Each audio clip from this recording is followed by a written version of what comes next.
Hey, it's your apologetics guy, Mikkel. I help Christians explain the faith with courage and compassion. And part of helping you find good answers to tough questions is pointing you to resources that can be helpful. In this video, I'm going to review the CSB Apologetics Study Bible from Holman. So this is the hardcover edition, and this costs $27.98 on Amazon. There's a dust jacket cover. It's got this thinker. I don't know if you can see that on the camera, but it's the thinker that's kind of superimposed there. Nice logo on the front. It's kind of Star Trek-y in my mind. If you open it up, I'm going to take the dust jacket off. There's this same style as well on the main cover, if I remove the dust jacket. So once you open up the Bible, you see this presented to page.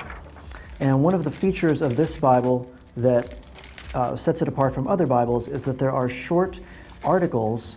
Here's an example, Did Jesus Really Rise from the Dead by William Lane Craig. There's a short article that gives you 4 facts that support the historical resurrection of Jesus from the dead. It's conveniently located by 1 Corinthians 15, and so that's helpful. There's also this twisted scripture section, and these are parts of the study Bible that talk about new religious movements mostly, and how some of these verses are misunderstood.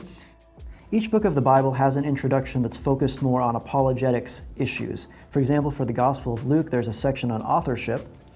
There's a section on the date of the book, and then themes as well. So this is it for the literary commentary. There's not much more than that. There's not an outline of the book or anything else. In the back, there's a concordance as well. You can take a look at, say, every verse that mentions crucifixion here. And there are some nice maps in the back as well, nice colored maps. And this paper is a lot thicker than the paper in the text part of the Bible. There's a couple of charts here that are really nice as well. This one talks about world religions. There's also an annotated bibliography for apologetics. So if you want to get started with apologetics, you can take a look at a variety of standard works in the discipline, and it gives you a good starting place. Of course, with every study Bible that includes something like this, you're going to have to update it as new works become available, but it's a good place to start. So now let's talk pros and cons. If I just take a look at the contributors, I notice a lot of these people are people I actually know, people I've worked with, like J.P. Moreland and Scott Ray at Biola, William Lane Craig. So these are people I've studied under and learned under, and I do trust them, and they're credible scholars. If you flip over to Matthew, over here we'll see that my mentor Darrell Bach also wrote an article called Is the New Testament Trustworthy? And here he lists reasons to believe that the New Testament is trustworthy. He's got 6 points here. So it's real short, real condensed, but it gives you a good starting place for answering these tough questions. Also like how it stays open pretty well, whether you are in Matthew, whether you are in Genesis, or flip all the way over to Revelation, and the Bible lays flat pretty nicely. And it also has a ribbon that you can use to mark your place. I really like how there's bold text where somebody is alluding to a biblical passage. For example, in Mark 14:62, I am, said Jesus, and you will see the Son of Man seated at the right hand of power and coming with the clouds of heaven. So what's cool about this is you'll see there's 2 sections that are in bold. The Son of Man seated at the right hand, Jesus here alluding to Psalm 110, you can see it right there. And then the second part, coming with the clouds of heaven, he's alluding to Daniel 7:13. So these are your standard notes. And then there's also expanded notes that are more of an apologetics focus. For example, if you go to the very end of Mark, where we talk about the longer ending of Mark here, there's your standard note that says other manuscripts include verses 9 through 20 as the longer ending. And then here there's a short discussion about the different options that you have. For example, that the ending of Mark was lost or that it was left unfinished. Okay, so now let's talk about the cons. Are there any cons to this Bible? The first con, I think, is the size of these footnotes, especially this one down here. This A is not that hard to read. This A is quite hard to read for me, but I probably need reading glasses, so that might just be my own issue. The paper feels kind of like newsprint or a comic book, or maybe even the paper you put in a gift bag. I would have liked to have seen a better quality paper used on here. So if you can afford the leather-bound version, so there's a higher version of this with better materials, better paper, of course the leather cover, it would be worth the upgrade if you can afford that at $47.98. Now on page 1374, there is an article called "How Can We Engage in Cross-Worldview Communication" by Ravi Zacharias. Now this is an issue because in 2021 it was discovered that Ravi Zacharias had been involved in a sex scandal, that he had actually abused women. And HarperCollins, his publisher, pulled all of his books and stopped producing them. And I think future printings of this Bible should actually remove the articles by Ravi Zacharias. He's got 2 of them in here. In terms of pros, I don't think you can fit more apologetics content into a study Bible like this. In terms of cons, the 2 Ravi Zacharias articles and the quality of the paper are things you might want to consider. Let me throw this over to you real quick. Question of the day: what study Bible do you like to use most often? Let me know in the comments below. Now for you, it might come down to the translation itself.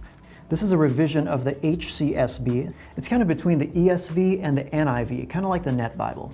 If we go to John 3:16, for example, I really like how they've translated this. "For God loved the world in this way. He gave his one and only Son, so that everyone who believes in him will not perish, but have eternal life." In the Greek, the first word is hutos, in this way. So for in this way, God loved the world. So I really like how they do that. So overall, I'd say it's worth it to check out the Apologetics Study Bible for yourself. Flip to a passage that you're familiar with and see what the reading experience is like for you. I'll drop a link in the description below so you can check that out. This is the 2017 Apologetics Study Bible from Holman. It's the LeatherTouch Indexed Edition, and it does come in this little box, which makes this an apologetics unboxing video. So let's get into the unboxing.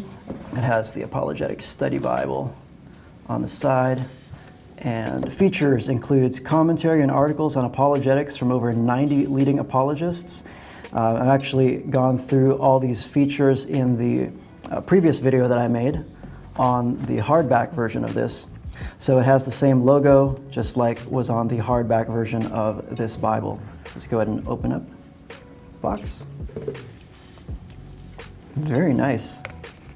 LeatherTouch Bible. You can see it has these little notches here that show you where you are in the Bible. For example, you can find Lamentations, Ezekiel, and Daniel by touching that tab.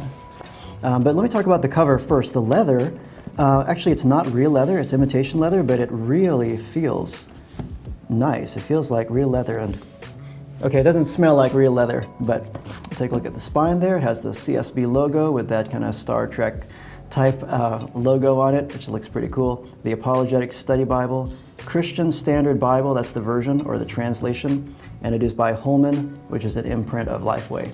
Let's take a look inside. This is $41.64 on Amazon. It's got this presented to page here. This is kind of a thicker paper, and then you get into the regular paper. Who is this for? It's for people who are brand new to apologetics. There are a lot of good articles in here as kind of introductory articles to some key apologetics issues. But if you've already read whole books on these articles, you might need something a little bit more advanced for your Bible study. But content-wise, the cool features are the same as in the hardback version. There are a number of different articles, basic apologetics articles like what is apologetics, are miracles believable? There are twisted scripture notes, which are Bible verses that are often misinterpreted by new religious movements. In the back, there's an annotated bibliography for apologetics. It's a good place for you to start. Then after that, there is a concordance as well, just like in the hardcover version. After that, you end with the regular paper, and there is this timeline of apologists in color and their notable works. Another chart is the comparison of world religions, also talks about naturalism. And then there's also maps that you would find in most study Bibles, and this is still the kind of thicker paper. So from here on out, I'm just going to talk about the physical features of this particular LeatherTouch edition of this Bible, because you can check out my other video where I go in depth and talk about all the features in the Apologetics Study Bible in the hardcover version. So again, the texture of the leather is very nice. It's got a shiny gold color on the pages. I like this two-tone mahogany design with the stitching. Now, so this is about 9.5, a little less than 9.5 inches tall, and it's about 7 across. Looks like the spine is a little over 1.5 inches. So if you want to compare it to the hardcover version, so they are about the same size. I do actually like this one better in terms of content. The pros are the same as the hardcover version. It stays open nicely. It has this ribbon, just like the hardcover version. It has a ribbon. Now, one thing I really do like is that the paper is a lot nicer than on the hardcover version. It still is more of a matte and not a slick and shiny, slippery kind of feel like in some of the other Bibles that I own. Now, I won't repeat the cons from the hardcover video, except to say that the footnotes could be a bit small for you, these right here. Biggest thing in terms of the physical makeup of this Bible, I would say the notches aren't really that easy to use. So for example, if this is closed and you want to go to Galatians, and open it up, if you put your thumb right here, it goes to 1 Corinthians, and then from there you skip ahead. So I'm saying each book doesn't have its own tab. And if you like the idea of these articles and the content features that I walked through in my previous video, I'd say it's worth it for the LeatherTouch cover and the better paper. So if you plan on using this for your daily Bible and reading it every single day, I'd say definitely upgrade to the leather version. If it's just more of a reference that you want to have on the shelf but not use as a daily Bible, then the hardcover might be okay for you. But otherwise, I'd really recommend upgrading to the leather version. Big thanks to Lifeway for sending me these Bibles. I'm your apologetics guy, Mikkel, and until next time, keep the faith.